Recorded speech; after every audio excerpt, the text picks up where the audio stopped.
Welcome to the Hangin Banners podcast with your hosts, Tyler Witt. How about this block here by Tyler Witt? You're going to see him get out in front, and he's going to get a key block that springs this play. Jack Coachman. And here he is, having the time of his life. And Ryan Sartori. Maybe short, but he's thick.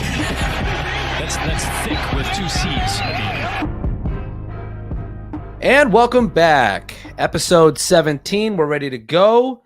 If you're just listening, you won't see that there's no Tyler Witt this week, but I'm Ryan Sartori and Jack Coachman is here too. And this is Hangin Banners. Why is there no Tyler Witt this week? Well, he is a professional athlete and he's doing professional athlete stuff. Things that Jack, you and I just don't do. No, I think I'm all right not doing it too. I can't imagine I'd be too great. If they're okay, so at this point though, you know, we've lived long enough and we're in a different enough phase of our lives. If there was a sport that you felt like right now, if you had to commit to being a professional athlete in, what sport would you choose? Oh, geez. And be successful or just like, you just make it, right? Like it could be like a main sport where you're going to grind really hard to like try and get there, or you could pick like a smaller level sport that you might have a leg up in. this might sound crazy. Okay. NBA basketball. Oh, that. Okay, so professional basketball probably is more attainable. You're going for the association here. Yeah, like I'm looking. I feel like I could compete like Alex Caruso levels. Like I'm not going to be Kevin Durant. Like I'm not scoring from all over the place, but I definitely feel like I could end the game with like 4 points, 3 assists, and maybe a rebound or two. Like Okay. I feel like that's serviceable. That would in be the I think that would NBA, be very good if you could get there. in the NBA, I feel like that would be like I'd probably get like a 2-year, $100 million contract after that. Oh, okay. So part of it is the money too that you were factoring in the contract. 'Cause I'm thinking like if I put my mind to it, I think I could probably get back in. I bowled for a little bit. I could probably try and sneak onto the PBA tour or something. Oh, we were leaving hobbies up to it too. Got it. Okay. Well, wait a second. Why is it? This is certainly a discussion that if we're missing Tyler on another day and we're out of something, I would love to go over what is sport and what is not sport. I've got Well, we've got a long football off season coming up, and a brief intermission between the end of football and the start of baseball, where I'm sure we'll be able to just dump those things out. No, but no Tyler today because he is off starting his journey with the XFL. Moved down to Florida Texas this past week. They're the same thing, and is getting going there. So he is all filled up with meetings and trying to figure out the playbook and all that good stuff. And so he's in the middle of camp. He'll check in when he can, but today he can't. So it's just me and Jack holding down the fort, and that's just fine by me. We got a lot to get to today, Jack, because it was I think one of the most important weeks in sports. And maybe important isn't the right word, but either way, we're going to jump right in to count your wins, but not of the year. Forgot to change that. Just count your wins. And I think the biggest win for everybody this week is the fact, especially today, that Damar Hamlin is home. He's going home from the hospital in Cincinnati there, and I don't think that there is a bigger win for anybody in the world this week. Yeah, no, that certainly when you talk about, I mean, that's the only thing really that comes to mind when you say one of the most important weeks in sports is we had a very frantic moment, and this actually happened right as we were finishing up recording our podcast last week. Was the injury during the Bills-Bengals game on Monday Night Football to Damar Hamlin. I guess injury might not even be the right word because he went into cardiac arrest, and we don't know the full ins and outs. We don't deserve to know the full ins and outs of what was happening medically with him. But the fact that was in critical condition, then we got the update that it's stable, and then he's talking, and now that he's discharged, like it's a very natural progression, and thankfully it's happened pretty quickly because this was an unprecedented event. And as fans, media, athletes, everybody sort of was at a loss. Everyone knew how to react right away, but then not after that. Like, what do you do once you've gotten past the initial trauma, right? So it was difficult. Yeah, I mean, all week you were just The initial fallout was tough because the only thing that I think a lot of fans felt, and certainly players on the field felt, was shock.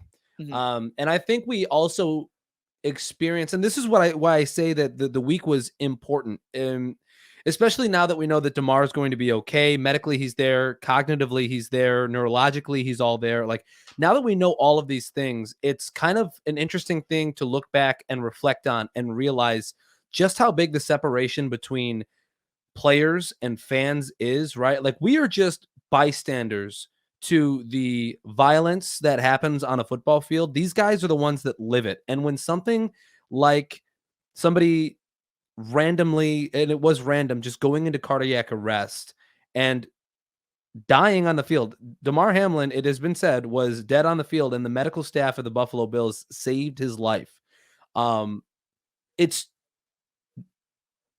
dramatic. It's traumatizing for some fans, for most fans, but I can't imagine what it's like to be somebody on the field or in the league trying to parse through the emotions of what's happening there.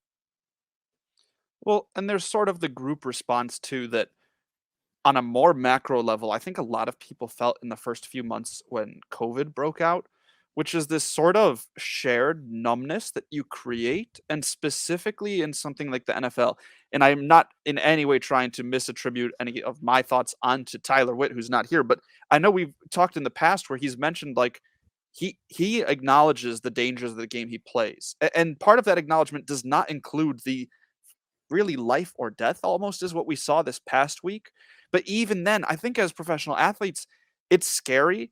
There's a bit of a wake up. There's obviously great concern for the person who suffered the most in that situation. But then the hardest part is knowing that you have to move on, right? And that's where I make the COVID comparison is it was bad. Everybody was isolated. People were dying. Millions of people were dying around the world. And it was Right. still this like, but you can't stop and you have to keep going. And on an even more immediate level, the NFL, all those players, including the ones involved in the Bills and Bengals game, had to play less than a week later. Yeah. So that to me is especially the scary part is knowing that yes, everybody has opted into the hazards and the risks, but even when you factor that in, there's still so much that you can't possibly imagine could happen. Well, and I think that's the next level of the conversation is then kind of turning and looking how it was handled on a bunch of different fronts, right? Mhm. Like on the immediate happening of the thing, I should say, the injury, the crazy circumstance with Damar Hamlin, the immediate happening with ESPN, I thought they did for the most part a really great job on being impartial, not speculative, and just like trying to figure out what was happening in the moment. I think they did a good job back in the studio. I think Joe Buck did an excellent job. I think Susie Colbert is it? No, not Susie Colbert. The sideline reporter on Monday night. Either way, I think everybody did a phenomenal job all the way around with ESPN's broadcast. With their broadcast. Your thoughts? It it's tough because we really you and I both again with the timeline of our recording last week and missing the first few minutes or so, I don't know a lot of like I have no reactionary thoughts on what happened right away because we weren't available to see it. Right. Um, but from what developed in the 10 minutes later, 15 minutes later aftermath, I think proper dues were given to Booger McFarland, who did a great job of kind of keeping everyone's head level on the. We've finally gotten to a point where the wide majority of people are able to react in a measured way that we understand what's going on and Mhm. it's not the football game is stopped. It's not we're going to commercial break. It's there's somebody who's severely hurt to the point where we aren't allowed to know what's going on. And that is something that happens so rarely. But I got to see a little bit of it and I heard that Booger did a great job. It's tough because you have people also who are representing the NFL who they're also in a state of this hasn't happened before. I know people were very critical of the NFL's decision immediately was to wait until the player was clear from the field, wait until Hamlin was, safely taken off, take a few minutes, re-warm up, and then go into play. And that is a very rightfully scrutinized decision. But at the same time, they have hundreds of pages of rules, and there isn't one that covers this situation. So Right. everybody collectively was doing what they could, and only a few people really, I think, made mistakes in the grand scheme of sports media. Yeah, and we'll get to those mistakes in just a little bit. And I think that's, again, we're talking about like the immediate reactions and stuff like that of like the fallout from the injury. I don't even know if you can call it an injury because it wasn't like it's not a I mean, it sprained was ankle. induced by a hit still, right? I think. Sure. We think. So regardless, like the NFL's reaction to it in the moment, again, like probably seems cold to most. Like the warm up and in 5 minutes we're gonna play. I think there's a lot of kudos that has been paid and should continue to get paid to Zach Taylor and Mhm. Sean McDermott, who were like, Absolutely. absolutely not. We've got 53 guys on our sideline right now that just witnessed a friend or a colleague die on the field. Like it's that blunt. It is that blunt. Like they just saw something super traumatizing. I think the right thing was done by canceling the game.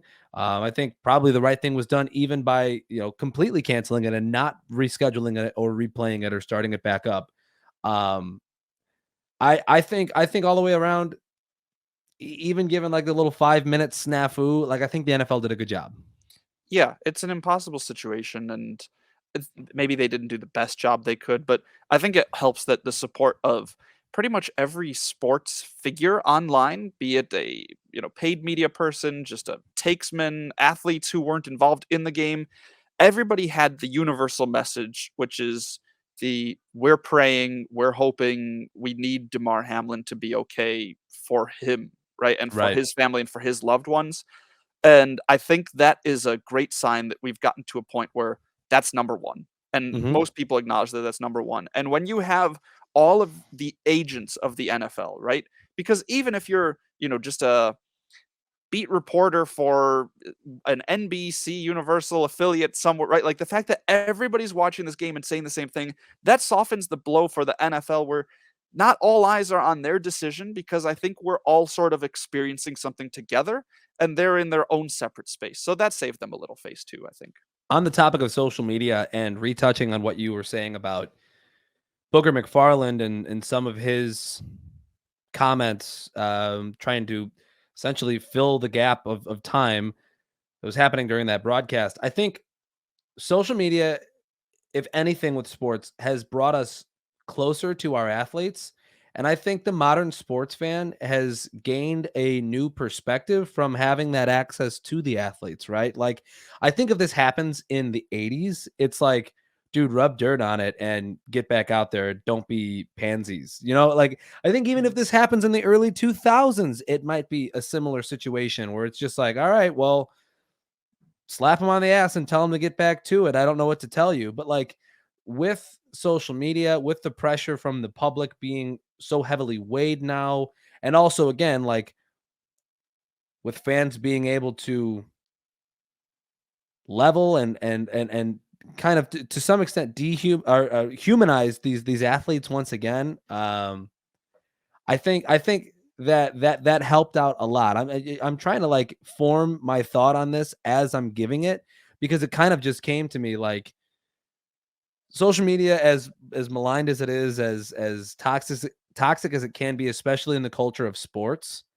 I think that's probably one of the benefits that we've had is that like we can see a tweet from Josh Allen immediately after the game saying like I need prayers for Damar Hamlin. He might not have tweeted that exactly, but like in a hypothetical way, like we can see that type of stuff. We can see like, hey, there's a human hurting on the other side of this message. Just like if my buddy were to tweet something and be like, man, I need prayers for my mom right now, right? Like it's a very humanizing experience to see that type of thing. And I think that it leveled a lot of things this weekend. I think that was felt on the field in week 18 in general on every field was like, hey, like, yeah, we're going to do this thing. But at the same time, like, we also have to put things in perspective and like we're humans and not like superheroes. We're just dudes out here trying to get paid. Not It, yeah. it also helps to sanitize a little bit some of the human error that can take place with live video production, which I think one of the more glaring cases we saw this year was with Tua Tagovailoa getting injured on Thursday night and Amazon continuing to show that hit. It's not that I don't want to know, but we weren't watching the game. And so afterwards, the fact that I can follow through social media and find different channels that are reporting information, sharing, articles about how great of a guy Damar Hamlin is. I mean, think about how difficult it is for some of these Bills beat reporters who know this person as a person, and their job is to kind of remind us this is a person. I could do all that. I still, to this day, have not seen the hit in question, which I think also helps. You can understand a situation without getting lost in the fact, oh, it just was a play in a game. Like, then if Buck and Aikman flounder, or if whoever the broadcasters are, if there is a mistake that happens, I don't have to get riled up in that. I can get information. It's live print media, right? There hasn't really ever been in existence live print media where all of the truest, most accurate sources are giving you information in non-visual ways, where you don't have to make yourself experience or re-experience or continue to experience what was a trauma. Sure. I mean, and just to talk to that point, right? Like, I did seek out what happened, because what happened during the middle of what we were recording last week with our year in review episode. And I wanted context for the situation. Like, how serious is this? Was it a freak hit? And it was a freak hit. Was it something that was like, oh my God, like I've never seen anything like this on a football field? Like, just for the context of like what's happening in front of me, what am I watching? I did seek it out, but it's not like I sat there and watched it over and over and over again. The way that, again, Thursday Night Football, Amazon Prime, the way that they showed the Tua concussion and the fencing posturing that we saw from him, like, that was like, they showed that 8 times. They showed it 10 times, however many times it was. And people on social media were crying, like, stop showing the hit. We don't need to see it that many times. I think ESPN, obviously, they're a legacy media company. They knew what to do. They have producers in place that know what to do in those situations. They did a great job of not showing it over and over and over again. They also did a great job of not showing this man being resuscitated and defibrillated on the field too. Like, there wasn't close-ups. Yes, they had to show the emotion of some of the players, but like, for the most part, the broadcast team, again, to bring it back full circle, I think did a great job. Yep. And so with that's the win this week. Damar Hamlin's charity raised over $8 million after having an original goal of $2,500. People came together, they saw this cause, and were like, we have to help. And the entire world came together, not just the sporting world, but like, as somebody who, again, we know works in country music myself, like, I saw so many different posts from country music stars donating money and doing different things. And again, the original goal for Damar Hamlin's charity, $2,500. It's at over $8 million currently, which is just astonishing. That, coupled with the fact that earlier today, Damar Hamlin went home with his family after watching the Bills game from the hospital yesterday. I think one of the coolest moments from it all is that during yesterday's game between the Bills and the Patriots, the opening kickoff gets returned, and the report was from the hospital that Damar Hamlin set off every alarm in the ICU because he was still hooked up to all the monitors and was so excited that the kickoff was returned for the touchdown. And so, again, that's just a really cool moment that I'm sure all parties involved will never forget that report. And so very cool stuff. And we're obviously very happy that Damar's home. So it was an important week, again, to bring it back full circle. It was cool. Anyway, there was another side to this. There was another side to the reporting and the opinions of this topic. And that is my intercepted at the goal line this week. Jack, you might have something different, but while we're on this topic, I'll lead here in this segment. I think everybody probably saw the immediate tweets from Skip Bayless. Yeah. And here's the thing, and I'm going to be completely frank with you. I don't know if the tweet was so egregiously wrong. I think that he did try to phrase it in a way from the NFL's perspective of what do you do, but it also came at the exact wrong time and was the wrong message for the time. Tweet it the next day, tweet it some other time. It doesn't have to be while a man is being resuscitated on the field. Again, I don't know that the context of the contents rather of the tweet were that bad, but the context was, and also it's Skip Bayless, and I want nothing but for him to no longer be on TV. And I say that in a joking way, but I also mean it wholeheartedly and seriously. Everything that man does is about him and nobody else. It's about his views and nothing else. He always says, I don't follow anything on Twitter. And I think it's because he's a supreme narcissist. Skip Bayless, and I'm looking up the tweet now because I came a little unprepared for this part of the show, but like, he had a week to say that. And I'll, Jack, fill in while I try to find the tweet in question. Yeah, no, that is because I remember we had seen this tweet last Monday and we're discussing it. And the first time that you read it through, I'm like, yeah, I mean, I guess he's right. But even then, like the reaction at best is puzzled accuracy, because whether or not you said the right thing, there's a timeliness to it. And this is what we talked about just moments ago with the positivity of everybody on social media, for the most part, has figured out a way to say the right thing. It should be with sincerity, especially in a case where a human life is in jeopardy, right? I think most people genuinely meant what they said when they said, like, prayers up. Can't imagine what it would be like to be Hamlin or Higgins or any of the Bills or Bengals players, anybody involved in this situation, loved ones. Like, that is how most people genuinely felt. There probably is also a decent number of people who didn't genuinely feel that way, but because it's social media and there's a certain reputation to uphold and a digital permanence with it, reacted that way because they knew it was the right thing to do. And then you have what I imagine is a very small minority of people that include Skip Bayless, which is the situation blindness, right? Is the, I'm going to tweet something that I'm thinking, and I'm not going to consider whether or not this is the right time to do it. And that's when we got this.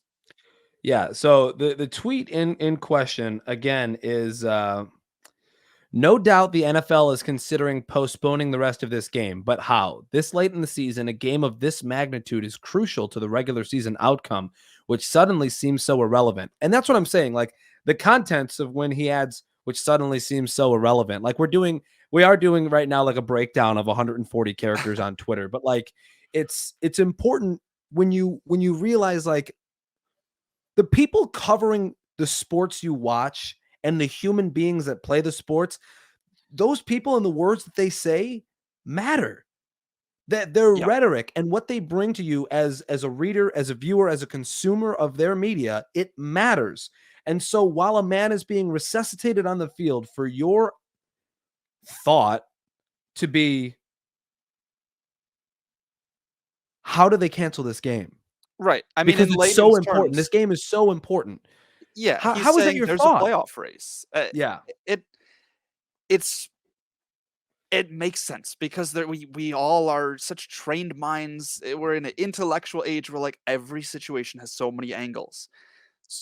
I get where he's coming from. And I certainly had conversations with friends about the same thing, is like, you know, we all are still in shock and traumatized by what had happened, but at the same time, like, we're all kind of curious what's next.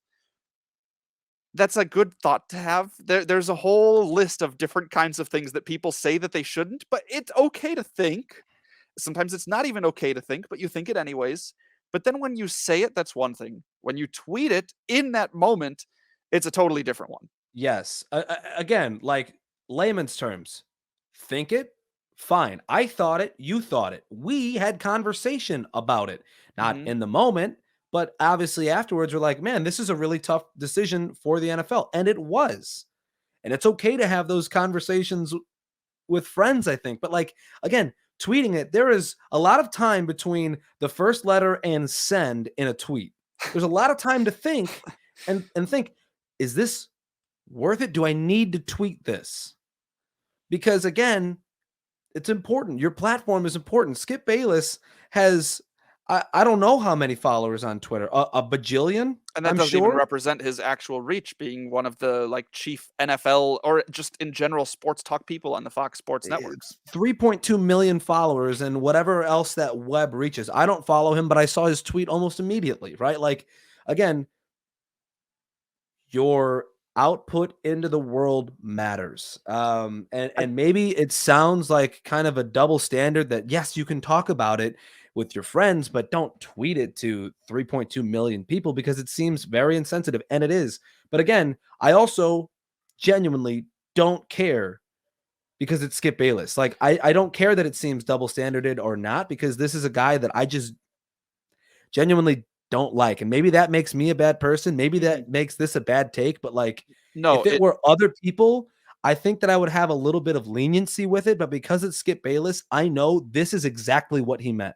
that's why you need to see the body of work. And I think that it's a good takeaway for this situation, for sports media consumption, and for general consumption of information at large is be discerning, right? Is Skip Bayless probably doesn't have a great history of saying things incorrectly, but he might say them tastelessly, he might say them provokingly, but he's been a takesman since, being on First Take at ESPN, and switching over to Fox Sports was sort of emblematic of, and I'm going to take a stance here because I think to speak to my point of being discerning and then not showing my own discernment would be a problem.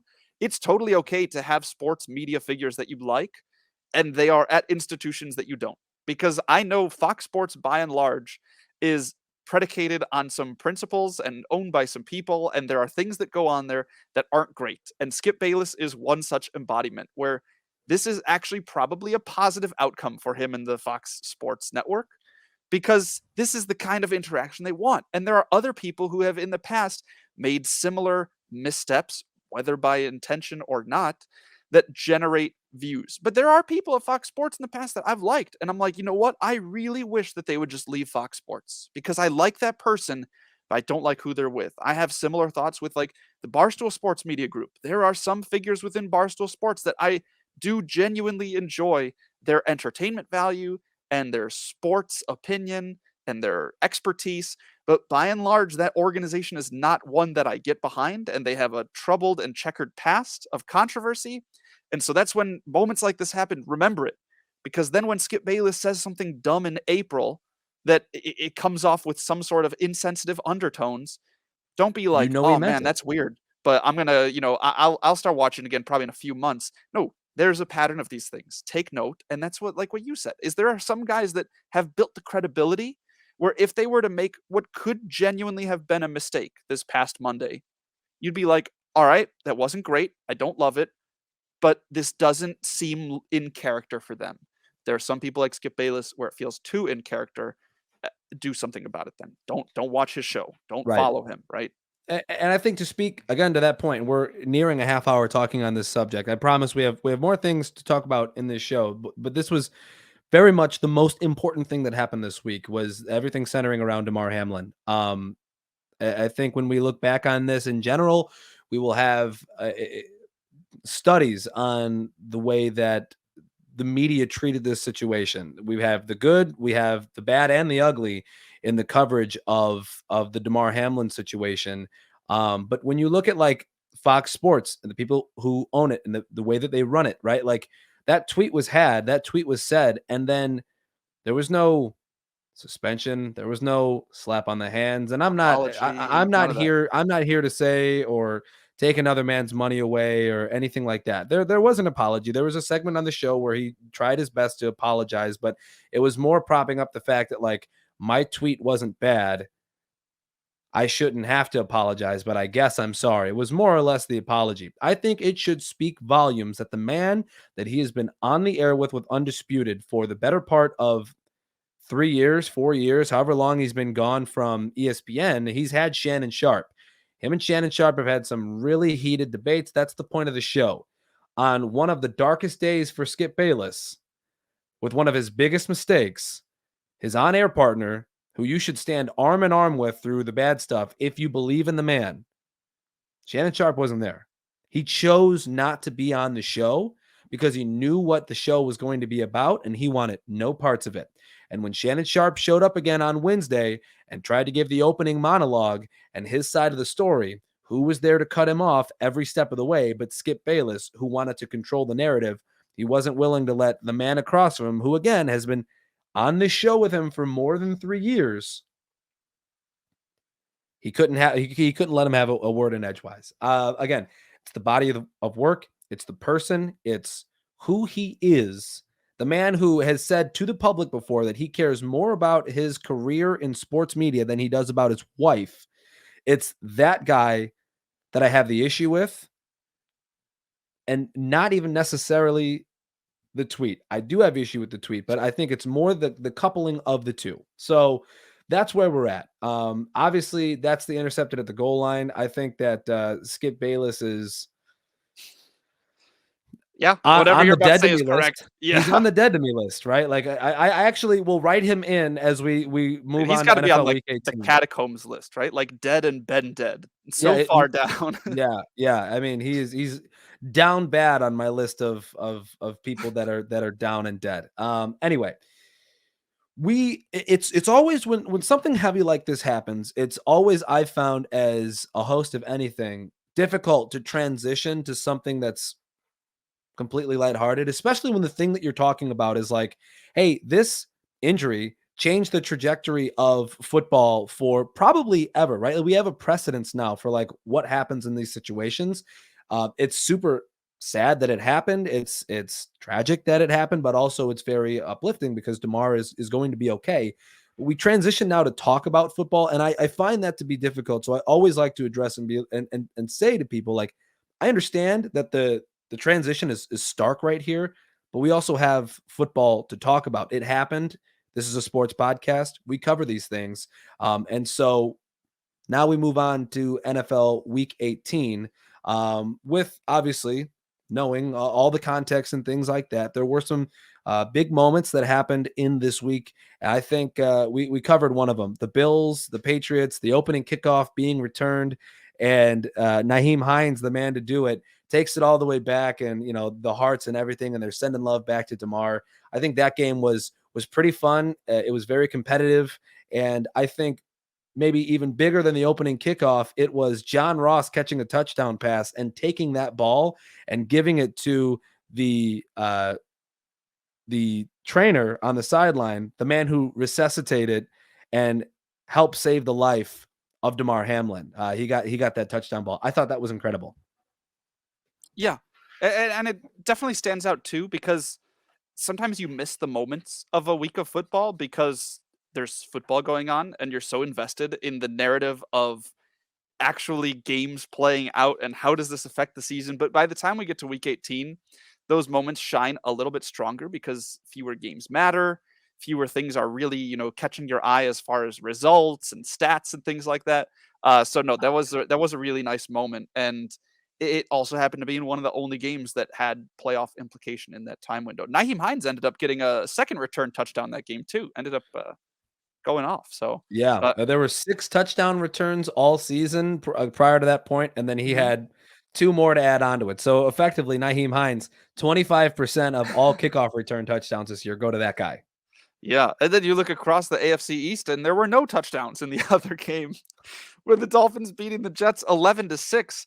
That's a storyline I think as we move into the playoffs. The Dolphins quarterback situation. They get the win, they make the playoffs, but boy, you really got to wonder what's the best chance of beating the Bills. You almost have like a downward slope of your best quarterbacks are also your most injured. Each quarterback, as you get worse, is slightly less injured than the guy before, all the way down to Mike Glennon. I know. Well, and we'll get to the bracket in just Bears legend Mike Glennon, by the way, and we'll get to the bracket in just a second. But just to kind of cover up some of these games now, we're looking at the noon slate. There were some snoozers, right? Like I know you as a Saints fan probably I didn't watch. scratched your head care. through a Carolina Saints game that ended 10-7, and the final play of the game was a game-winning kick by Eddie Pinheiro. Again, that Dolphins game 11-9. The Dolphins had to win to get in, and somehow they did with Skylar Thompson under center. The big game for me, and the thing that I wanted to get to, I guess the reaction of events that happened that I wanted to get to was the incredible changing of possession of the number 1 pick in this year's coming draft. The Bears needed to lose. The Texans needed to win. The Bears did that just fine. They were playing the Vikings. They lost 29-13. It was never competitive. It really wasn't a game to watch at all. I watched it just for the sake of continuity. But other than that, it was awful. But then as they lose that game, Houston and Indianapolis go into like the final 5 minutes of their game, and Indianapolis goes up with maybe 2 minutes left. They go up by 7, and Houston's down, and they have no reason to win this game other than the fact that every NFL player always wants to win, and they had a coach on the sideline who knew he was getting fired, and so they said, screw it. Let's go for all of it. 4th down and 20. Davis Mills drops back, hucks it to the end zone, and it's caught for a touchdown. A miraculous touchdown on the what would have been the last play of the season for the Texans offense. Caught for a touchdown. They go for 2. They convert. The Texans win it, and now they hold the 2nd pick in the draft. The Bears move up to number 1, and they hold the 1st overall pick for the first time since 1947. Which is kind of crazy when you try and remember how many times in the 21st century, or just in our lifetimes, have the Bears been good, that they've never been that bad either. They're always a middle of the pack bad team, or they sneak into the playoffs. Striving for mediocrity, the Chicago Bears. That's like their team saying. I did find it interesting though, on the broadcast for the Bears, they talked about in 1970, the Bears and Steelers tied for the worst record in football. They did a coin flip to decide it. The Steelers won the coin flip, got the 1st overall pick. With that pick, they selected Terry Bradshaw. Which is something that I have to commit the time to explore deeper, because I think at this point, and you could go back and look at, I don't know if it was Gil Brandt or whoever made the chart that people still use of like the draft pick values in NFL drafts, right? He was like a Cowboys scout or something. So I'm not sure, is the number 1 pick at this point is more just ceremonious? Because if it was truly that much more valuable than the 2nd pick, like there's no reason really for the Texans to put forth any effort to win besides just personal pride, which is a big factor. But I want to look back and see how often the number 1 pick ends up being that much better than 2, and also the value of trading out of it. I don't know if that's an option that the Bears are even considering given where they are as a team, but I think that they are wholeheartedly. I mean, that's everything that I've seen on Bears Twitter is like they almost have to. They're in no position to take a quarterback, and I don't think that there's a quarterback in this draft better than Justin Fields. So when you look at it, you've jumped the Houston Texans, who need a quarterback. You have the Colts now in the top 5 after they lost the game. They need a quarterback. It's like something like 7 of the top 11 teams in this draft all need a quarterback. There are multiple teams with multiple 1st-round picks in this draft. And so, yeah, I think it's completely within the realm of possibility that the Bears move back in this draft. And you have to remember, the last time that number 1 pick was moved, it was in 2015 for the Rams to acquire Jared Goff. That pick went for 2 firsts, 2 seconds, and 2 thirds. That is the absolute floor for what the Bears are going to get on this pick. And this is a draft, I think, that has 1 quarterback. I think Bryce Young can be good. I think Will Levis can be good. But I think CJ Stroud is far and away the guy that you have to get if you're looking for a quarterback in this year's draft. And I think somebody's going to pay up stupid to get it. And it might even be the Texans at 2. They might say, we are not having the Colts draft the guy that we were going to get with that number 1 pick. And they might move up 1 spot and pay a boatload to do it. Right. Yeah, no, that you'd think if there's somebody out there who really wants to, they will. But we haven't seen that sort of a blockbuster trade in a while. And I think that a lot of teams might have the same approach, which is, we're pretty sure the Bears aren't taking a quarterback. So if we're 2, 3, or 4 behind them, that's 1 fewer quarterback that we have to worry about getting taken, right? And that's true too. But you also have to remember, like, the way the media works, right? Like, there's already stories out there saying the Bears might not be completely tied to Justin Fields. They might not think that he's the quarterback of the future. They could explore a quarterback at number 1. Like, there's going to be that rhetoric out there. Well, there's going to be that rhetoric out there. I think they have no intentions of drafting a quarterback at 1, but there's going to be that conversation out there just for leverage sake. Yeah, just baiting people. No, because yeah. For a final witching hour, I thought this was a pretty great week, considering that there were two wild card spots open, 1 per league, and it really came down to a crazy noon slate where the Dolphins were trying to get in alongside the Patriots and the Steelers. The Steelers had it locked up, and they would have been in had it not been for kind of a wonky ending to the Jets Dolphins game. It ended 11-6 again, but like if the Dolphins lose and the Patriots did lose, the Steelers would have found a way to sneak into the playoffs. It almost happened. it was kind of a crazy witching hour.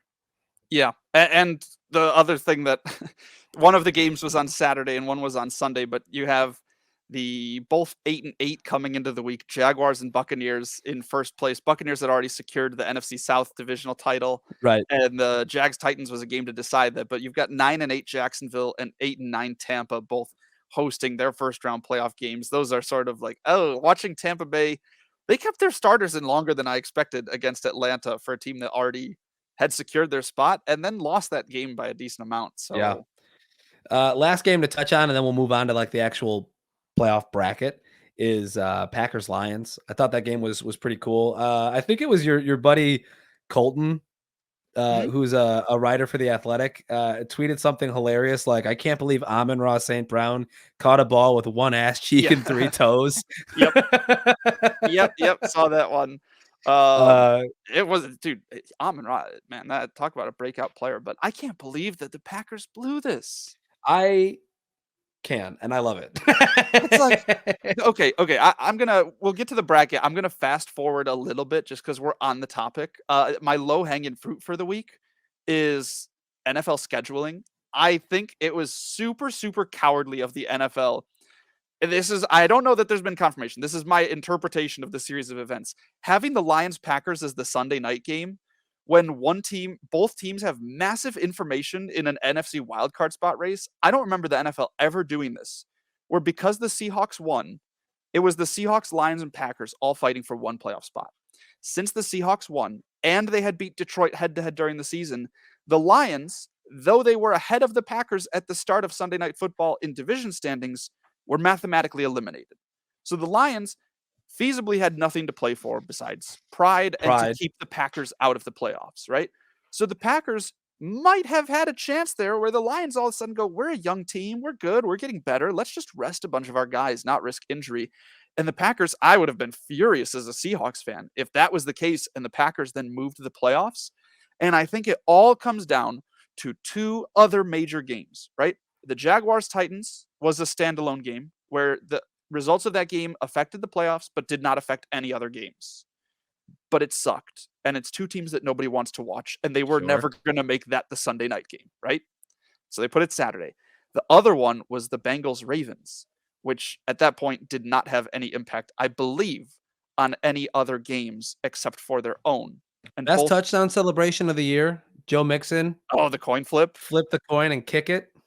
And that is at the crux of all of this, is the coin flip, is because of the Bengals-Bills postponement, that the Bengals, had they lost to the Ravens, would have the same number of wins, even though they have a better record, and they were going to flip a coin to see who gets home field advantage since they're playing each other.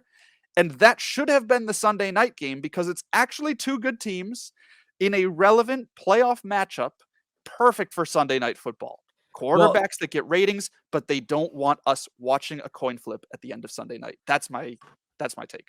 I think what they were more aiming for was the fact that the Packers held their own destiny. If they won, they were in. That was the end of it. And so I think for the sake of drama and the winner go home stakes, they were looking at like, okay, if Seattle wins, then it's up to the Packers to win and they're in. If they lose, if they would have lost, then it's winner gets in, and you could have an island game of just smash mouth football. So I think that they did fine. But I also get where you're coming from. Normal play. We have not seen this in the past where they allow a game to play where there's heavy access to information that was not there at the start of the day. That maybe it has happened and I don't remember it, but How do you mean? I guess I wasn't following. So at the start of Sunday, right? Noon games haven't even kicked off. As far as we know, the Seahawks, Lions, and Packers are all fighting for the wild card, and we know the scenarios, right? Seahawks win, Lions win, Seattle gets the playoff spot. Seahawks lose and Lions win, Lions get the playoff spot. And if the Packers win at all, they get the game, right? But because the Seahawks game played earlier, that created the possibility where the Lions wouldn't try. Right? That's why normally in the past, they would have these 2 games play at the same time because the NFL has shown that they don't like these situations where one team could have a leg up or a reason not to play. So they almost always will make that NBC Sunday night game a battle for a divisional title, or I think sometimes it's just like a win for the seed if there is no division title, but very rarely is it a game that has a dependent relationship on another game at an earlier time slot. I And I think thought that was a probably very bad move. I think the involvement of ESPN on Saturdays now, and I think that's relatively new. I Yeah. think. Yeah, they've I think added the more Saturday involvement of games them last on year. Saturdays now is probably part of the issue because you can't take games from them. Once ESPN selects the games they want, they get them, and you can't be like, hey, we're actually going to flex the AFC South Championship game to Sunday night, and you guys can get a different game. Like it just doesn't work that way. So I think part of it is that, and part of it was just playing their best hand. I don't know. They did. I think the two things that would have been the right thing to do. One is totally infeasible because of TV contracts. Is either have 2 Sunday night games or no Sunday night games, which is just not an option. No. But the actual like calculus of playoff standings was to have Bengals Ravens as the Sunday night football game. And I think the Yeah. main reason to not do that is you don't want millions of people ending their football day watching a coin flip. Well, this provides a pretty smooth transition into the conversation about the NFL playoff bracket, who's got the right breaks, who's got the wrong breaks. We're looking at the AFC right now. The number 1 seed, first round bye, goes to the Kansas City Chiefs, a team that at the beginning of the year, everybody was like, well, we're unsure if they're going to be good, if they're going to be bad. They lost Tyreek Hill. That could be the end of the Chiefs dynasty. Wrong. They were Wrong. incredible this year. They were so good this year that in their last game against the Raiders, they were literally doing ring around the fucking Rosie and almost scored a touchdown off of it had it not been for a bogus holding call. That was one of the most disrespectful things I've ever seen on a football field, and I loved it. Nom, nom, nom. I'll eat that shit up all day. But aside from that, you've got Bills Dolphins coming up this weekend. On top of that, you've got a rematch with the Bengals and Ravens, and that game's going to be a slugfest. And the Jaguars play the Chargers, and that sounds like a pretty packed slate of games, especially considering the Chargers have been kind of sliding the past couple weeks, playing a Jaguars team that's been kind of surging. Obviously, an AFC North divisional matchup is going to be dope. And then an AFC East divisional matchup that obviously might not feature the 2 top quarterbacks on both teams. Might feature just Josh Allen and maybe Skylar Thompson, but like still is a gigantic AFC East rematch game. And I'm curious, I guess, to see what your thoughts are here, Jack. Like, what's the best game? Who's got the easiest path? Well, I think you want to say the Bills have the easiest path because they would only play the Chiefs in the AFC Championship. The 2 seed should have the easiest path of 2 through 7, but I think it speaks more to it's kind of a class of 2. I think you can draw a line between Buffalo and Cincinnati and say there's a bit of a drop there. But I also think that it's fair to say there's a bit of a drop after Cincinnati too. So the Bengals exist in a weird limbo where they feel like the best threat to knock off one of the top 2, but they also, I could see not beating the Ravens in a back-to-back week. We're going to meet you same field, same day that we just saw that matchup. Chargers Jaguars to me is interesting because actually this might be the most interesting playoff game from a big wide narrative look, because you've got Justin Herbert and Trevor Lawrence, who are 2 quarterbacks that are very young, and we're seeing them in the playoffs in a situation where this might be the last time we see them in the playoffs for a while, because neither of these quarterbacks has exactly hit the ground either this year or last in a way where you're like, oh, this is it. Trevor Lawrence has been good this year. Herbert was good last year, but neither of them strung 2 good years together. And given how competitive some of these top AFC quarterbacks are and teams that are getting better that didn't make the playoffs this year, I wonder if this really could be we're not going to nail the coffin yet. We're just going to drill the hole for the nail on one of these quarterbacks, and it's whoever loses. So I'm interested in that potential storyline. Well, and I think that the path to drilling the holes in the casket is easier for Justin Herbert, right? Like Trevor Lawrence had what I would consider a breakout year. I think that he has been trending upward since coming into the NFL. Justin Herbert's kind of done this fun thing where it's mountain peaks, man. Like it's like trying to follow the stock market with him. And I think that he's an incredibly talented quarterback. And I think that he's got an incredibly talented team around him. It hasn't always been the healthiest team. Mike Williams has been in and out of the lineup. Same thing with Keenan Allen.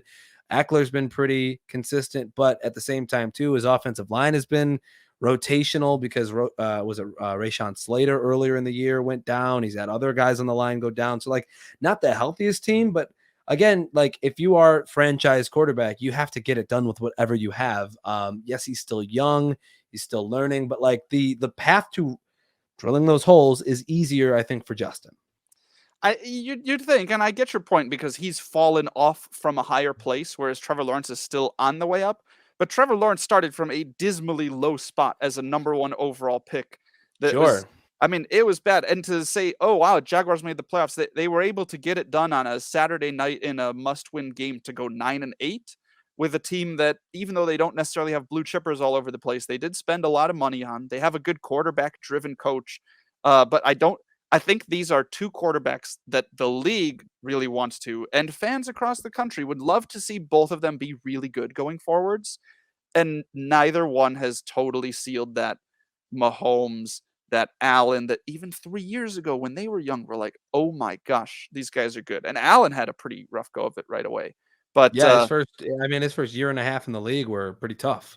But that's my biggest, what I'm looking for is, in a playoff situation, a must-win game, which of these quarterbacks, if either, is going to just totally crumble? Right. I would probably say that it's Trevor Lawrence, because in that AFC South championship game, so to speak, he had a couple of really just bad throws and left it up to a fumble recovery for a touchdown. That was the difference in the game. I mean, he had Zay Jones booty butt naked, wide open in the back of the end zone and couldn't hit him. I mean, there was a little pressure in his face, but not enough that you can't throw to a guy where you could see his numbers, his hands, his eyes, every part of his body was uncovered. So I think that it's probably Trevor Lawrence that has the tendency to crumble under pressure. If I had to make predictions, I think all right, let's do it. At least this week, Buffalo beats Miami. I'm with you. And I think the Bengals are good to go against Baltimore, especially if Baltimore doesn't have if they don't even have is it Tyler Huntley? Yeah, you're asking his name? Yeah, Tyler Huntley. Yeah. If they don't even have him, then they're in deep water. Yeah. I think that the Chargers end up beating Jacksonville, and that sets up a Buffalo Cincinnati quarterfinal, and also a pretty interesting LA and Kansas City quarterfinal, which I think Kansas City wins. And man, I would really love to see the rematch of Kansas City Buffalo in the playoffs at a neutral site. So for the sake of narratives, I'm going to take that. And I think that Kansas City and Buffalo both end up in that spot. No idea who wins that game. I don't even want to think about it yet. That's a good answer. I don't mind not predicting an outcome that you're not sure what it is. You don't have to pick someone just for the sake of picking it. But that would be, I think, how I think the AFC side shakes out is you end up with Buffalo and Kansas City. All right, I'm with you there. I think that makes sense. It does bring me to a very brief hot take that I've developed, which is every playoff game between 2 teams that have the same record should be played on a neutral site. I think that makes it more interesting during the season. And I think that all of a sudden home field advantage. Sorry, let me correct it. I think every playoff game between teams with the same record or where the lower seeded team has a better record should be played in a neutral site. That way, like Tampa Bay 8-9 doesn't get to host a game against 12-5 Dallas or whatever, right? Well, and it stimulates the idea of like build domed stadiums. Sure. Right, like here in the Midwest, like Minnesota could host one of those. Indianapolis could host one of those. Yep. The future Bear Stadium could host one of those. Whatever it might be, like all of those things could happen. And I think that it's good for the NFL as a whole. I actually really like that. Right. But I guess that doesn't answer my actual AFC playoffs, which I think I would just make all the same picks that you had. I'm trying to think, where would I differ? I know my bold pick is I think the Chargers will just destroy the Jaguars. That's a coin flip game right now, and I'm rooting for the Chargers to win by like 20. I think if I had to pick an upset, I mean, that's your upset right there. It's a 5 over a 4, you know? Oh God. No. We play upsets. Upsets are Vegas spread underdogs. That's the world I live in. I think the upset that I would pick is probably Baltimore and Cincinnati. Chargers over Chiefs. Oh, you're meaning in the grand scheme. Got Just it. like at all on the AFC side. I think this could be a very chalk playoffs. And I think Chargers Chiefs would be the one wild wrench to throw where this could be a team stimulated by a playoff win and a third time matchup of the year, Did familiarity type LA deal. just got Joey Bosa back, didn't they? I'm not totally sure on that. I remember hearing that he was getting He was at least designated to return from the IR, right? Did he play? He didn't play against Denver, did he? You keep looking at that. Yeah, he did play against Denver. He actually had one of their So 2 sacks. that could be something too, where now you've got Joey Bosa and Khalil Mack coming at you too, where you haven't had that all season. Yeah. So okay. I don't hate that. I don't hate it. I like it a lot actually. But I don't know that I'd really buy it. Let's do NFC. Let's do NFC. Yeah, instead. let's do NFC, where the Eagles got that first round bye. They were trying to give it away to somebody. Nobody wanted to take it. Eventually, the birds from Philly get it. And you're looking to the bottom of the bracket where you've got the 49ers going up against divisional foe Seattle. You've got Minnesota going up against the Giants. And you also have Tampa Bay and Dallas going head-to-head as well. And again, there are, well, I shouldn't say again, because I think that this is the more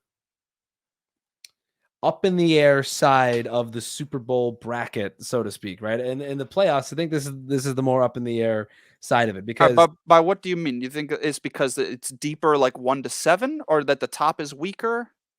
no, I think that there have been more question marks in the NFC this year than the AFC. Oh, coming into it. Gotcha. The cream rose to the top in the AFC. Like the Chiefs, Bills, Bengals, there's a pretty clear top 3, like you said, then a pretty stark drop off. Where like when you look at the Eagles and the 49ers, they both had moments this year where they struggled. Same thing when you look at Minnesota. They were 1-score winners 12 times this year. You look at Dallas, who you thought was catching fire, but they also faltered here late in the season against Washington, who had nothing to play for other than pride. And so I just think that this is the more volatile side of the bracket. I do think, though, eventually, like, I think San Francisco ends up in the NFC Championship game. Who they play in the quarterfinal, I don't know. But I think San Francisco moves on. They'd play one of Minnesota or New York, and I think they're better than both of those teams. So I think Minnesota probably gives them a better run for their money. Wait, is that right? San Francisco is 2. Oh, no, San Francisco's 2, so they would play. They wouldn't play the Giants. They could play Minnesota. Yeah, I forgot about the whole reseed thing. Yeah. They would play Minnesota or the winner of Tampa Dallas. Right. So, okay. So even in those situations, I like them definitely over Tampa. I like them in a matchup against Minnesota, though I think they could give them fits. I think the toughest game that they could pull would be one against Dallas. I think that would be both an old school matchup and kind of a crazy good matchup to watch. That could be like the Chargers Chiefs matchup of the NFC side, is if you get Dallas and San Francisco. I think that could be pretty significant. Philly, I think if they pull the Giants, that could be a fun game. If they pull, can they pull Dallas? Yeah, they would face Dallas if San Francisco and Minnesota both win. That would be a fun game. That too. actually right now is the expected outcome. Dallas is 3-point road favorites at Tampa. So if every team that's favored wins, it would be Philly, Dallas in the next round. And at that point, I have no idea who wins. No idea. But it would be a fun game. And I think both of those games would be wildly competitive. San Francisco, Minnesota, and Philly and Dallas would be wildly competitive games. So San Francisco actually, when I looked this afternoon, is the favorite to win the NFC, which kind of sucked to see because I was thinking to myself this past weekend, I wonder if there's any value on San Francisco. Like, I think they could probably do it. But the worst part of this playoff bracket for me is this nagging feeling I have that Tampa Bay makes the NFC Championship. Really? They're not a good team. They've done okay. They'll get a home game this week against a skittering Dallas team, I think they can beat Dallas. That's seen as a coin flip. I don't know that my official pick, if I, comes down to it over the weekend, I probably will pick Dallas. But Tampa Bay getting points at home, it's still Brady. They've got good bones. They've got players all over the place. And then I just worry about the playoff momentum. Philadelphia has a week off and you're giving Brady a week to catch steam. Like if it's Dallas and Philadelphia that they have to go through to get there, that feels easier to me than if they face San Francisco in the second round. So I don't want to pick them, but that I would say is my keep an eye on. Even though Giants, Seattle, those are very fun teams, that's a little too cute for my taste. Dallas has given us no reason to trust them this regular season or any past postseason. So Tampa Bay's the team that's been there, and I don't like it. San Francisco's been there too, though, to be fair, actually. They were in the Super Bowl, 3 years ago? It was Kansas City, San Francisco. And then it was Tampa, Kansas City, and then last year was the Bengals, Rams, I think. So San Francisco's not too far removed. They're probably the safest pick, I would say, because they're big favorites against Seattle. Well, I think they're probably the hottest team right now in football. Yeah, and they're very complete. Yeah. I think even if you look at the Giants or the Bills, you still go back to San Francisco's roster, and the linchpin of this team, Brock Purdy hasn't lost. No, he hasn't. And he's How did that very happen? good. He looked. I think because the team knows what type of quarterback they need. They got it, and he operates well in it and does a good job doing it. Like he's prepared and he's taken advantage of the opportunity laid before him. He's in a position now where I think very seriously the 49ers go into 2023 looking at like Trey Lance or Brock Purdy. Or what they should really be doing is going, do we ever for the rest of time need a quarterback?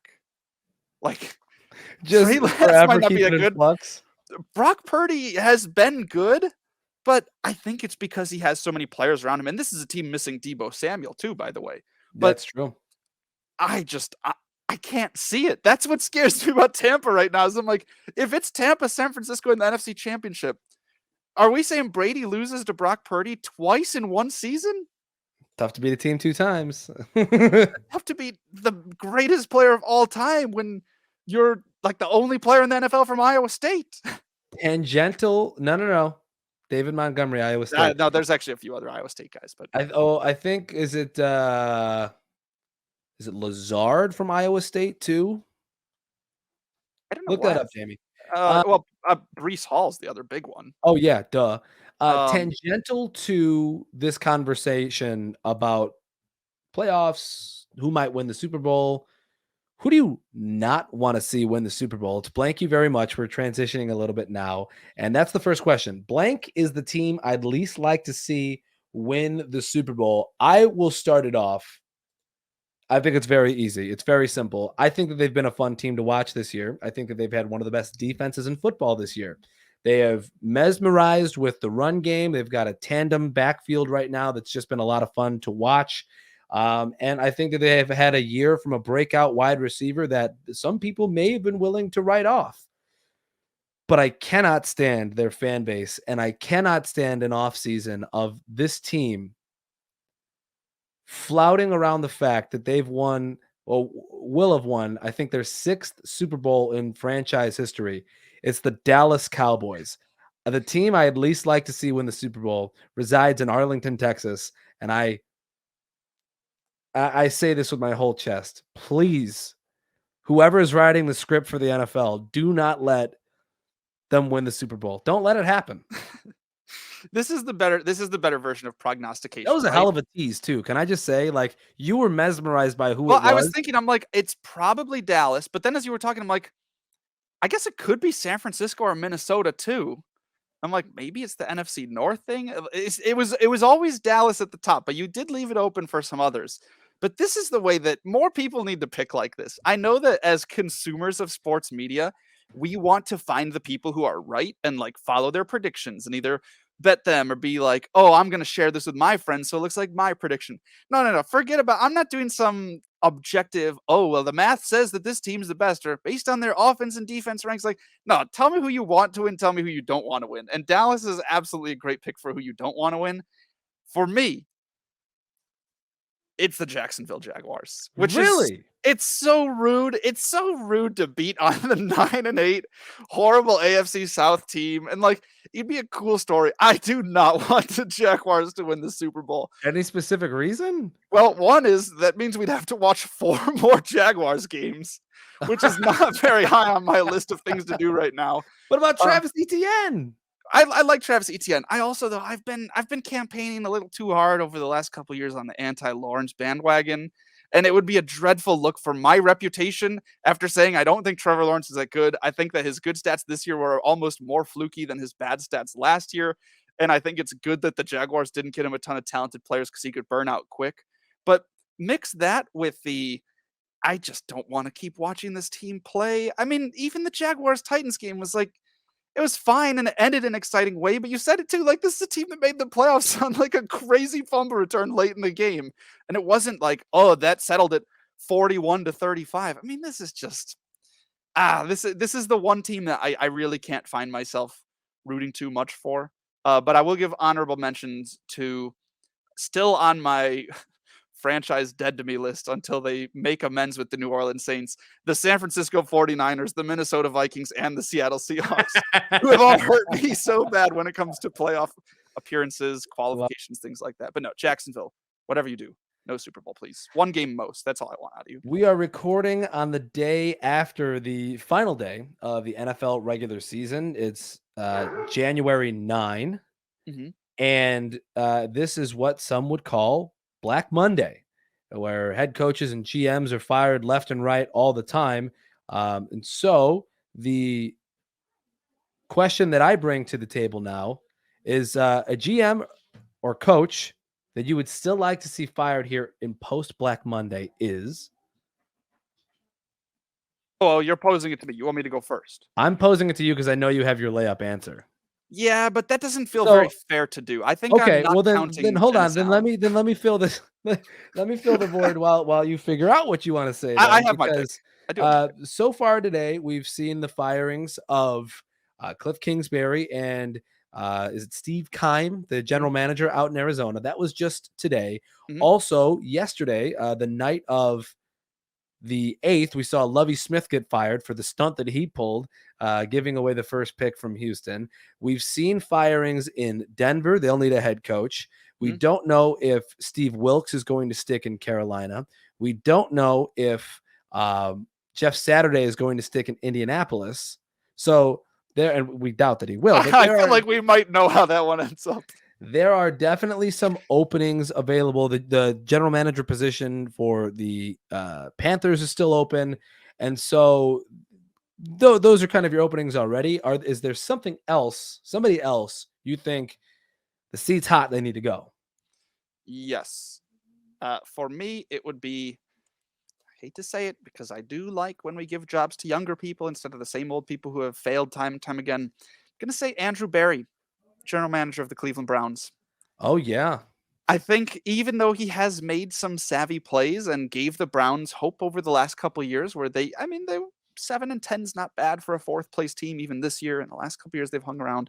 I think one of the biggest disrespects maybe to people at large, but more selfishly me as a football fan, is having to deal with Deshaun Watson still being in the NFL and that storyline week over week. And when he's not yet back, it's, oh, he's going to be coming back. And how does that change things? And then he's back and it's like, well, he's not good, but this is the first time he played in a couple of years. And then he has a good game and everyone's like, oh, he's back.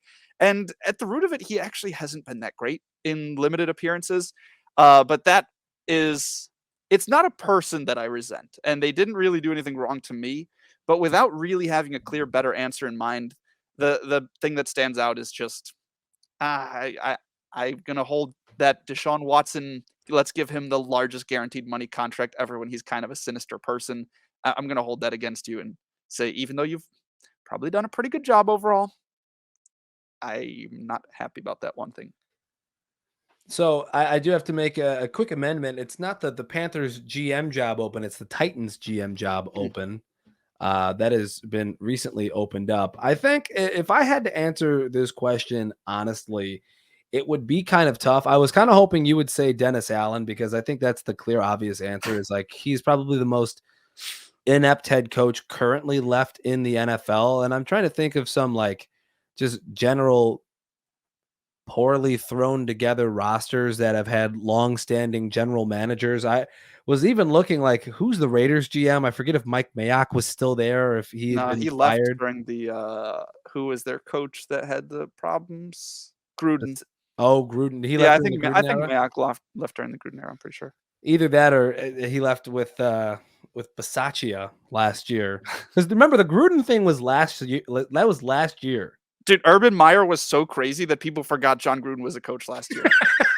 That's the headline of the previous season. It's true. I mean, you just looking around, you see all the really egregious outliers kind of taken care of already. I think that it's still a fun thing to look at. Like, I would personally, I would love to see something happen with the Green Bay Packers front office, right? Like their Is it NFL still team, Guten? What's the guy's name? Gutekunst or whatever, Gutekunst? Gutekunst, Yeah. yeah. They're a team that is getting ready to enter purgatory. They are going to be without quarterback, going to be without blue chippers in their skill position group, or really in any of their rooms. Aaron Jones is fine, but like he's not really necessarily a blue chipper. And they are pretty short on cap space. They have their first round pick, but it's the 15th overall. You're not going to get anybody like super wonderful with the 15th pick. And so like you just start to look at it and you're like, okay, well, how do you fix this?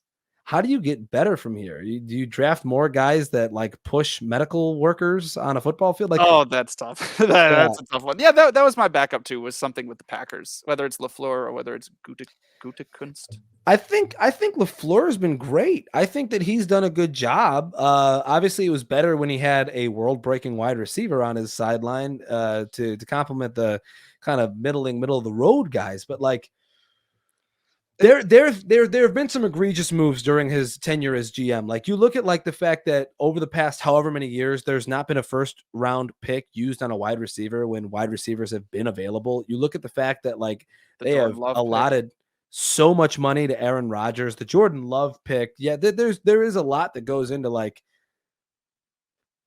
this team probably hasn't been run super optimally, and it hasn't had to because there's been so much bad in the NFC North, both with the Bears, the Lions, the Vikings underperforming in years past. Like, I feel like now with the Vikings taking off and they do have blue chippers all over their roster, and the Bears are about to do some things and they hope to be in a position to compete in a couple of years. And the Lions have shown that they are turning things around. Like it could be very soon that the Packers are a thing of the past in the NFC North.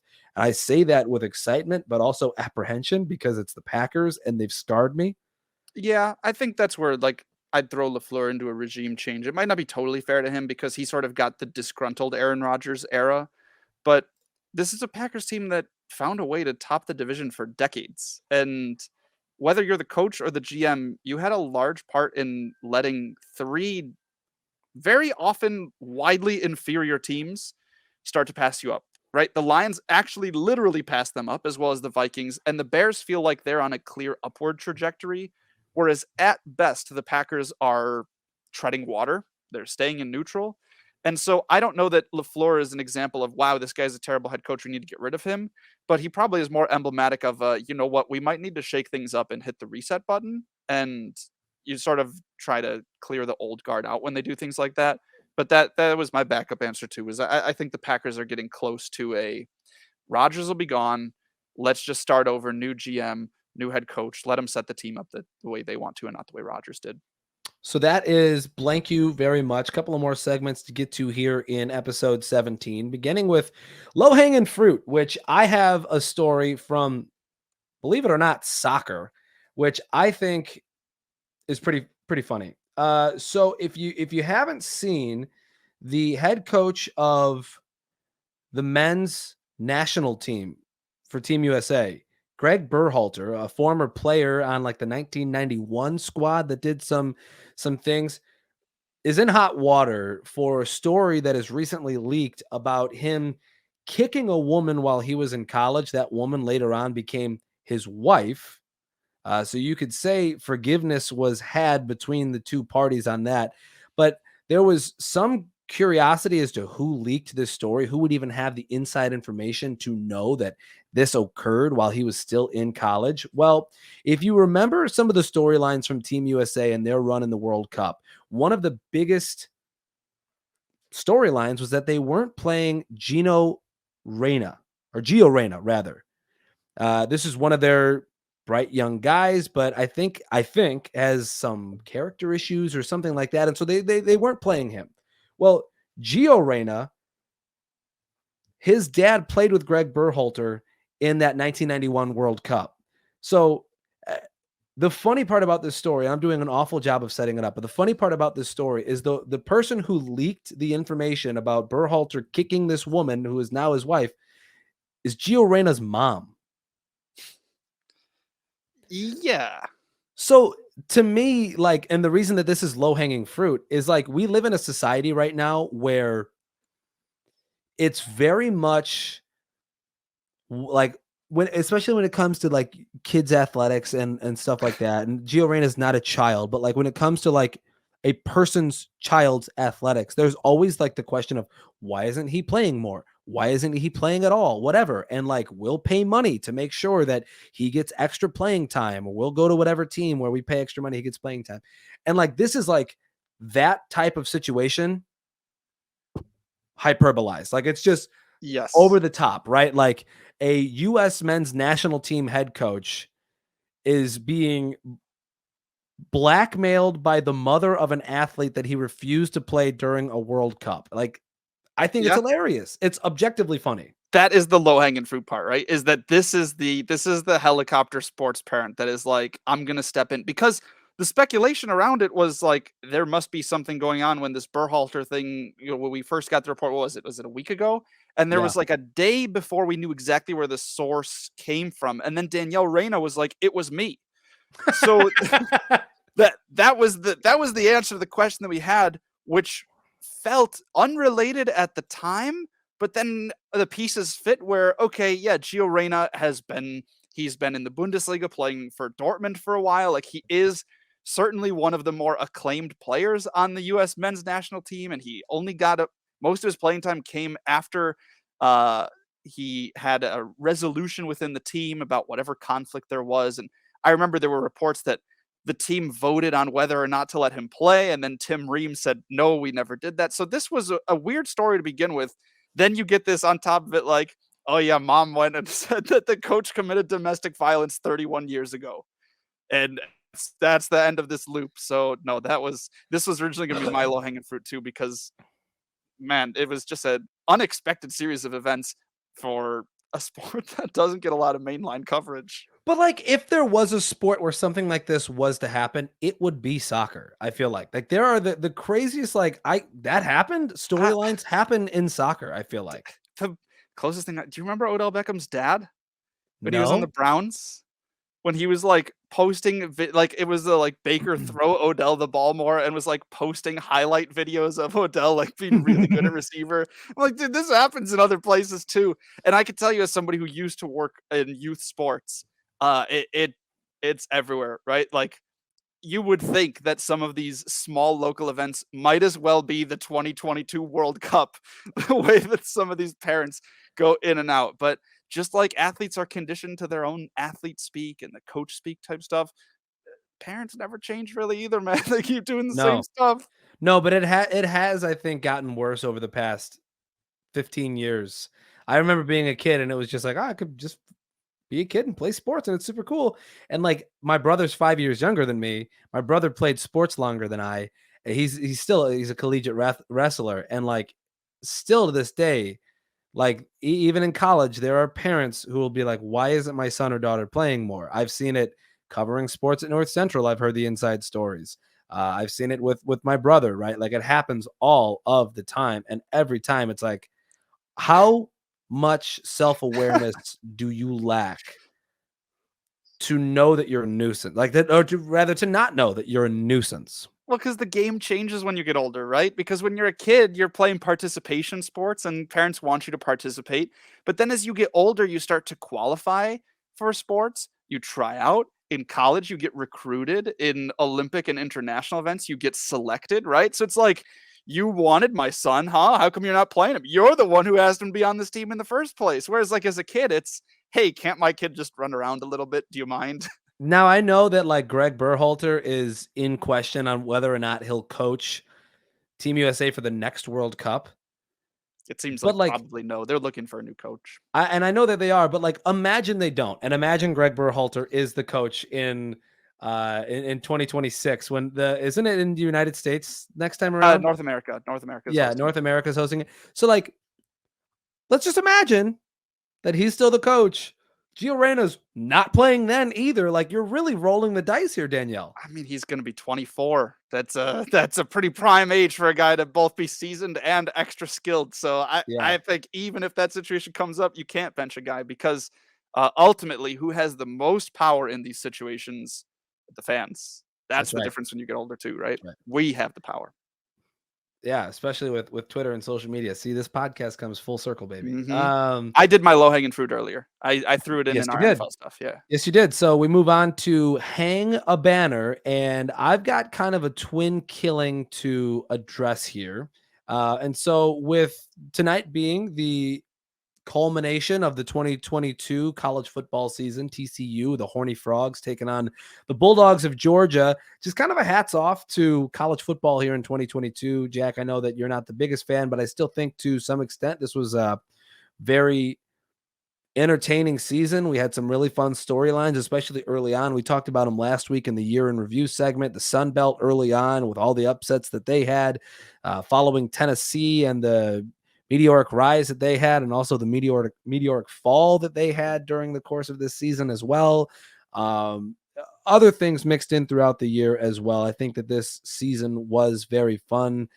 There was some tragedy mixed in there as well. I mean, but it's life and it's sports, right? They intertwine. There's going to be tragedies and things, but tonight's the culmination of it all. The Horned Frogs, who were selected 7th in the Big 12, or rather picked to finish 7th in the Big 12 in the preseason polls, are now in the national championship game, taking on who many people thought would be a repeat champion, and they have an opportunity to repeat, the Georgia Bulldogs, who have been absolute juggernauts this year. I have no vested interest either way. I probably will after this podcast when I play some bets. But I'm just excited for a good game, and I hope that it is exactly that, because TCU's been electric this year. And like I said, George is kind of a juggernaut. So that's the first head of the dragon. Second head is I hang a banner for former Madden cover athlete Peyton Hillis, who is in critical condition right now, or at least the last time that I checked on this story is in critical condition. He basically saved his kids from drowning last week on Thursday. I think it had something to do with a semi-frozen pond. They went out there, they fell in, and then Peyton had to go in and save his children. He did save them, but in the process is now fighting for his own life. And so we hang a banner for him, kind of as being one hell of a dad, putting your life on the line for your kids. But we also send up our thoughts for Peyton Hillis too, especially with everything that's happened over the course of the past week. I think it's especially important that we think about Peyton moving forward. So hang a banner for him, hang a banner for college football in 2022. Those are good banners. I feel like this happens to me pretty often, where you guys have some very meaningful and like sentimental type things, and I've got to follow up with some goofy, dopey thing that I picked. But my banner goes to Wrexham. Wrexham FC is the soccer team co-owned by Ryan Reynolds and Rob McElhenney, comedians and actors. The dude from It's Always Sunny. Okay, Mm-hmm. Yeah, he's one of them, and so Wrexham is an actual football team. I have yet to see the documentary Welcome to Wrexham about their purchasing of the team and I don't know, when you're famous and you have money, you can do things. And they are in the FA Cup, which is in England. All of the soccer teams from every level of professional divisional play will be put into one giant bracket. Most of the time it's won by a Premier League team because they're the best teams. But it does give us some goofy matchups where you'll get a team that's in the 4th or 5th league of play, which is like, imagine if you had, here's the NFL, And then you have the B-level NFL, C-level NFL, D-level NFL. Take those next guys. That's where Wrexham currently plays in the third round of the FA Cup. So they managed to beat a couple of other low-level teams. They were going against Championship League, which is the second division, Coventry City. And they got a 4-1 lead early, hung on, and ended up winning the game 4-3 to advance to the fourth round, which I believe has only been done a few times by a team at their level of play.